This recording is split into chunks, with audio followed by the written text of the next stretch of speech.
그럼 여기에서 잠깐 마이크를 뉴질랜드로 넘겨보겠습니다. Hey, 리차드, yeah, 뉴질랜드. Rocker, I would really like to support what Mr. Shin has just said. If you watch Wandering Earth, I think it is fair to say that Frank and Gear they had no desire to try and copy or emulate a Western film.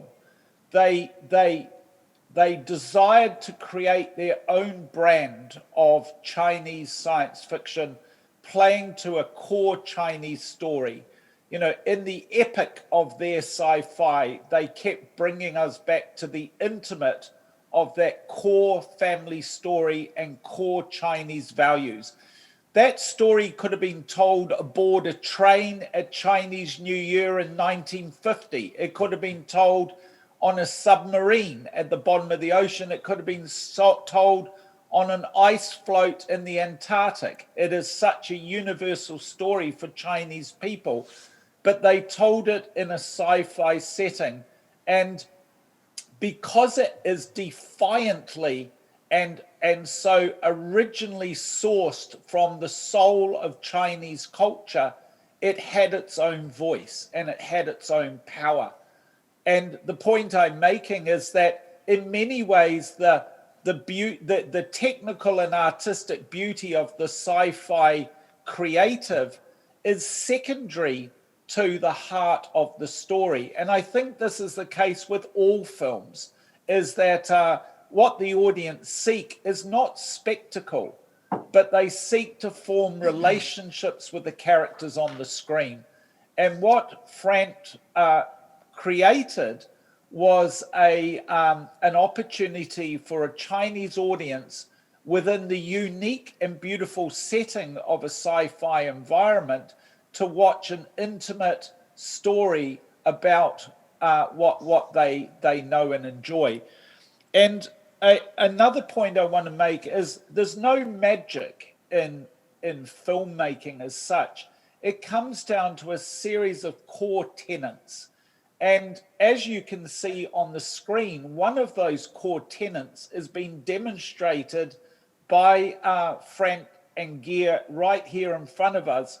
It's the collaboration of these two people, the energy, the friendship, and the understanding, the unspoken understanding that we saw in these two people, where they can support each other, they can bounce ideas off each other, they're comfortable enough with each other to criticize each other, to find that inner strength that gives them the confidence to convince their crew that good enough is not what they're aiming for. They're aiming always for something so far beyond good enough.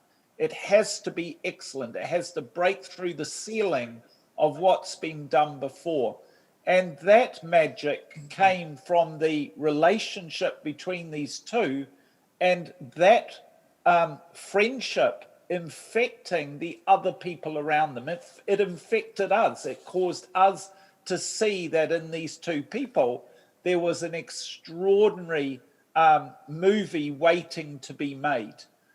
We didn't question it. We knew immediately on meeting these guys that we wanted to be involved because we knew that we were going to be involved in something incredibly special.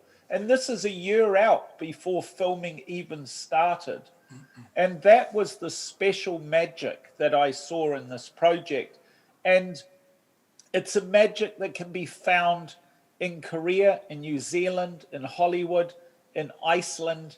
It is about that relationship and that collaboration that creates products such as this.